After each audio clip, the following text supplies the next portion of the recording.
maka tak kalau menjadi oleh Allah Ta'ala akan maut. Kita punya kematian tu lah, kematian ni satu makhluk.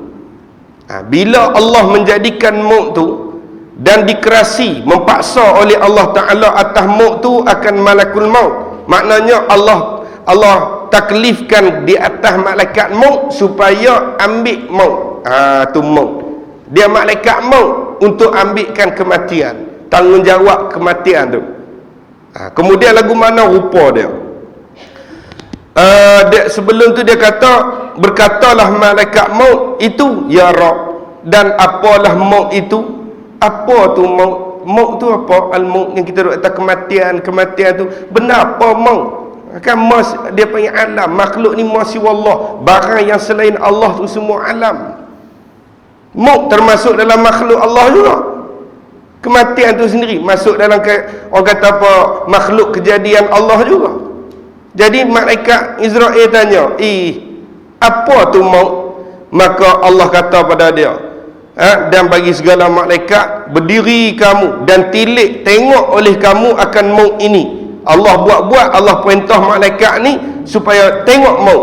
Maka berdirilah segala malaikat itu sekaliannya, dan firman Allah Ta'ala bagi maut, Allah perintah bagi maut, terbang oleh kamu atas mereka itu malaikat, dan bukakan olehmu akan segala sayap sekaliannya, dan bukakan olehmu akan segala mata engkau sekaliannya.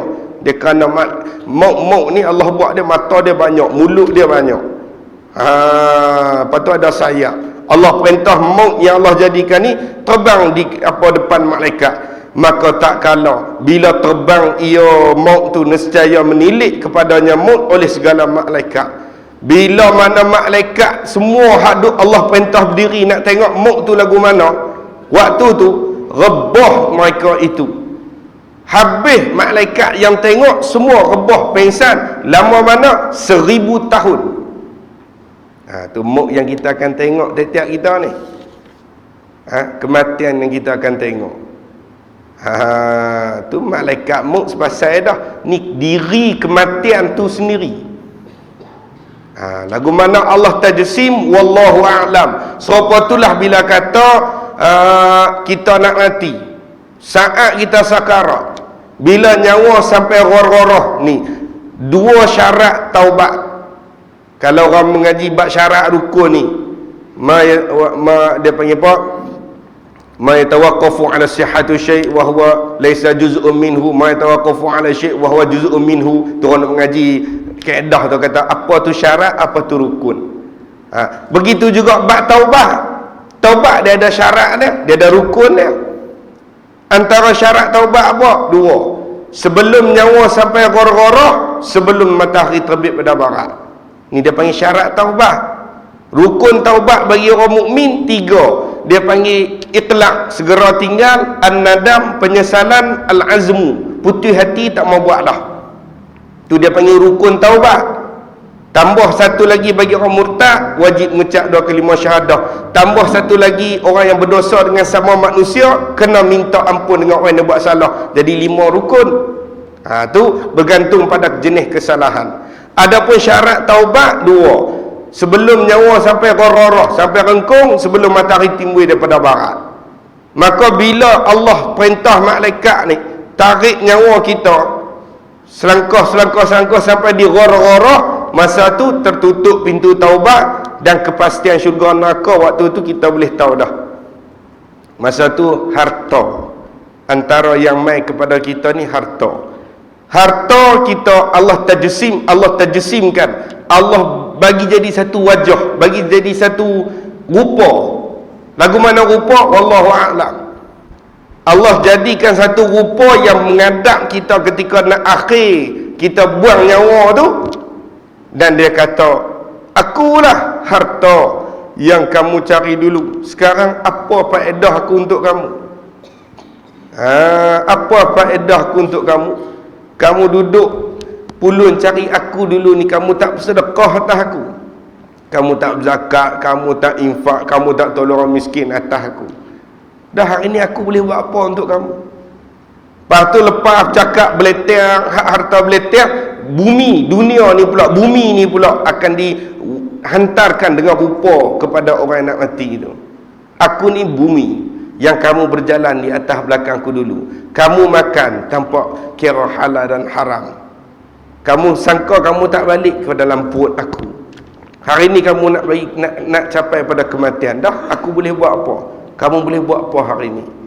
Tengok tu kata hebat sakarat ni. Letih sakarat ni. Baik. Tu sepintas lalulah berkaitan dengan ketika mana kita nak mati. Cuma kita nak tengok di sini, kita nak tafsir, kita nak perincikan berkaitan dengan apa itu maut.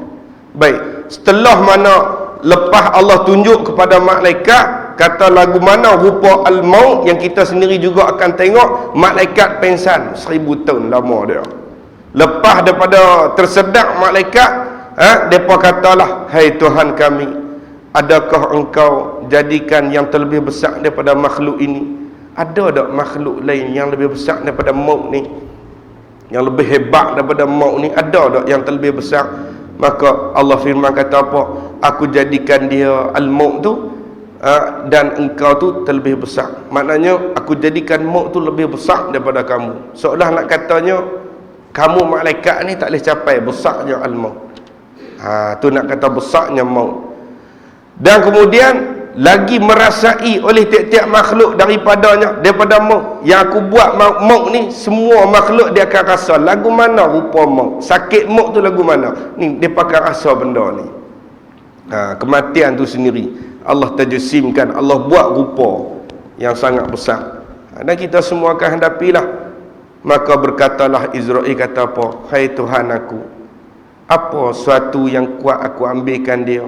Dia macam ni, bila dah tanggungjawab amanah, seolah tanggungjawab Israel ni kena cabut nyawa, maka dia kena ambil maut tu. Dia kena ambil maut. Dah aku nak ambil lagu mana dia besar. Maut ni sendiri dah besar. Bila dah besar ni aku nak ambil lagu mana aku kecil pada dia. Maka disebut riwayat kata Allah bagi satu kuwah, satu kekuatan kepada Israel untuk capai maut tu dengan tangan dia. Dan digenggamkan al-maut tu sendiri. Tu dia nak ambil amanah tanggungjawab. Dia panggil apa? Memelihara kematian, jaga kematian. Seolah kita kata ambil pangkat lah, ambil pangkat, ambil lencana, seolah lagu tu. Cuma Allah bagi kuwah, kekuatan pada Israel untuk ambil dia. Kemudian selepas pada tu, bila dia genggam dalam tangan, maka maut tu minta izin kepada Allah. Wahai Tuhanku, lepas Israel diperintah untuk jaga maut tu, dia minta izin kepada Allah. Maut tu minta izin kepada Allah, nak seru sekali saja. Ni lepas malaikat pegang, dia nak seru sekali, dia nak jerkah sekali saja. Apa dia nak kata? Bila mana lagu tu dia nak seru kepada seluruh makhluk yang ada dalam 7 tala langit dan 7 tala bumi. Dia nak seru satu kali saja, sekali saja. Kemudian Allah izin kepada maut tu untuk bersuara. Lalu apa kata dia? Akulah maut yang menceraikan ia antara tiap-tiap kekasih. Akulah kematian yang jadi sebab kata terpisahlah segala kekasih. Kamu kasih ke siapa, kamu sayang ke siapa, akulah yang memisahkan. Dia kata lagi, dan akulah maut yang menceraikan antara laki dan isteri. Suami dan isteri, akulah yang akan menceraikan. Dan akulah maut, kematian yang menceraikan antara anak perempuan dengan ibunya. Walik sayang sungguh nak perempuan, mak sayang sungguh nak perempuan. Sampai orang nak nak kira anak pun nak tak dik mah kahwin hantaran, walaupun asal tanggungjawab bapak, tapi mai kat mak, ni anak perempuan aku, jangan nak kalut aku tak. Tu mak. Tapi mak sini okey, clear, tak ada masalah. Mak belah tempat lain lah. Lagi dia kata apa lagi? Dan akulah maut yang menceraikan antara saudara laki dan saudara perempuan. Dan akulah maut yang mengerasi pada segala yang keras. Yang menyakiti pada segala kesakitan. Akulah maut yang akan bagi sakit atas pada segala kesakitan, akulah paling hebat sekali. Dan dia kata lagi, akulah maut yang mengenasi pada segala yang kerah. Bila tu? Daripada anak Adam, daripada buah-buah anak Adam. Dan akulah yang membinasakan segala rumah dan segala kampung. Dan akulah maut yang meramaikan segala kubur. Bila dia mai, kubur jadi ramai. Dan akulah maut yang aku tuntut akan kamu, aku cari akan kamu, dan aku dapat akan kamu. Dan jikalau ada kamu tu dalam keranda besi yang amat teguh sekalipun, kamu duduklah manapun, hatta dalam keranda besi yang kuat sekalipun, aku sampai. Allah, kita masih tak dengar. Kalau kita dengar ni bukan kata nak hidup, mati terus dengar. Tengok, dia seru sekali saja. Lepas penciptaanmu, dia seru dengan sekali seruan. Habis pakat dengar waktu tu. Pakat dengar habis waktu tu. Dan tiada kekal segala makhluk, tak berpanjanganlah segala makhluk itu, melainkan merasai akan aku. Makhluk hidup lama gimana pun, dia takkan terlepas daripada merasai aku, yakni kematian ni. Tengok nah, mau ambil janji di hadapan segala makhluk, inilah yang dia akan buat, yang pasti dia akan buat. Sebab itulah bila mana kita dengar tazkirah, dengar pengajian ilmu apa sekalipun, ghalibnya bukalah kitab apa fiqh, tauhid, tasawuf, guru-guru, ustaz, alim ulama, dia pastikan selitkan juga dengan nasihat tentang kematian. Sebab dia panggil, bila idza jaa ajaluhum la yastakhiruna sa'ah wa la yastaqdimun, bila datangnya ajal kamu ni, tak dipelewat walaupun satu saat, dan tidak diperlambatkan walaupun satu saat. Bila kita mati, hak kita sayang kena tinggal. Isteri yang pernah ikat janji nak hidup semati, dia akan tinggal. Tuan Guru Husin Kedah, Syekh Husin Kedah, antara masyhur nama kitab dia Petrogresiyah fil ilmi sufiyah. Dia suruh kita selalu fikir, dan kita ambil iktibar dengan mata kita. Kita tengok berapa ramai manusia yang kematian suami, yang suami dia bila mana mati tinggalkan harta dan rumah. Riau berapa hari riau nak riau berapa hari, nak menangis apa hari dengan kematian suami. Tak lama saya riau. Selepas satu ketika isteri rasa sunyi dan dia menikah lain. Dia menikah, dia buat kenduri guna harta yang si mati penat lelah cari dulu.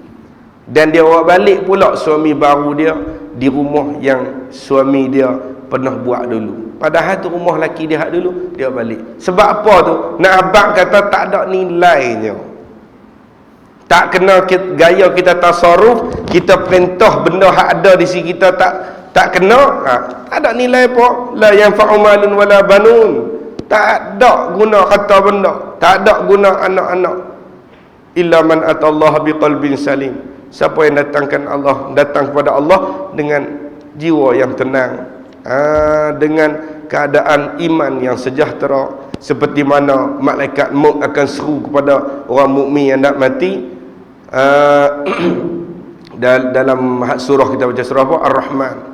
Malaikat maut dia akan mai daripada ujung kepala, kata sungguh di belah kanan, dia akan seru, ya ayyatuhan nafsul mutmainnah irji'i ila rabbiki radiyatan mardiyah. Jom balik, seolah kita kata ambil mahfuz, jomlah wahai hati tenang, iman yang sejahtera daripada kesyirikan, iman yang sejahtera daripada kekufuran, jomlah kita balik kepada Tuhan. Kita baliklah kepada Tuhan dalam keadaan kamu redakan Allah dan Allah juga meredai kamu. Nah tu kita kena sama-sama beriktibar. Walaupun saya sendiri pun tahu orang di sini banyak dah mengaji, ceramah berkaitan pengingatan dengan alam akhirat ni banyak dah. Tapi tu yang dinamakan tazkirah. Idza takarrara tahaqqaqa. Bila dia diulang-ulik berpesan, lama-lama dia akan kejap di hati. Setengah orang pesanan hanya dia sat saja sebulan, kadang-kadang 2 bulan boleh bertahan. Lepas tu ulang lagi. Tu ulang-ulik sampailah dia jadi melekat, kejap di hati. Waktu tu barulah Allah akan buka futuh hati kita, jiwa kita tak ada dah nak rasa cinta pada dunia.